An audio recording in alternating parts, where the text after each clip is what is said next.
Começa agora. Diário Econômico PicPay. Uma análise das principais informações que impactam os mercados, A economia global e do Brasil. de segunda a sexta, às 6 da manhã, no Spotify e YouTube.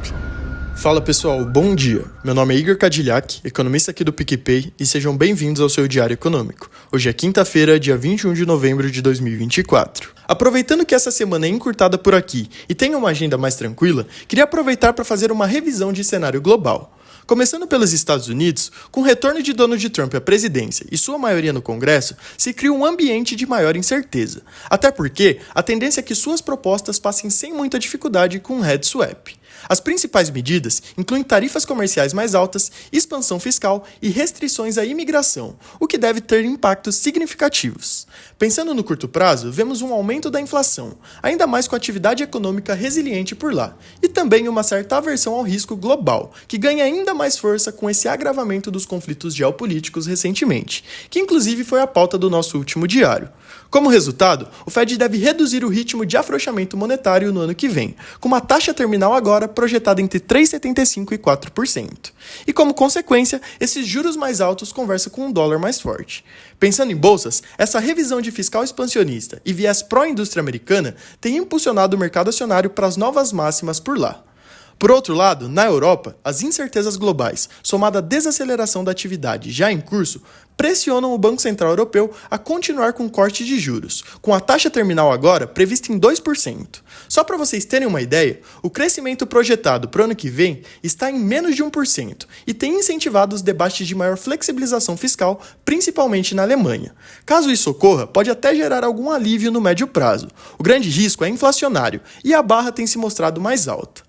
Na China, o governo revelou um pacote de estímulos focado na redução de dívidas locais, mas sem novos incentivos fiscais significativos para esse ano. Ainda assim, eles devem conseguir um crescimento de 5% em 2024.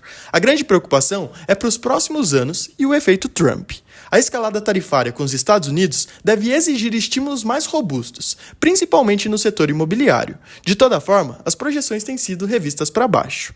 Com todo esse externo, podemos ver que esse contexto de treasuries para cima, dólar forte e commodities para baixo não soa nem um pouco animador pensando em emergentes. E pensando no caso do Brasil, ainda mais, nosso principal desafio é interno.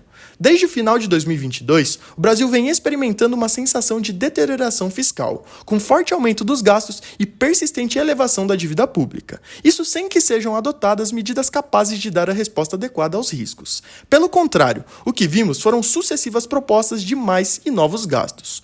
Surpreendentemente, até a metade desse ano, esse quadro parecia ter pouca influência sobre o preço dos ativos, mas a conta tem chegado, e cada vez mais. Nossas expectativas de inflação estão cada vez mais desancoradas e devemos estourar o teto da meta esse ano.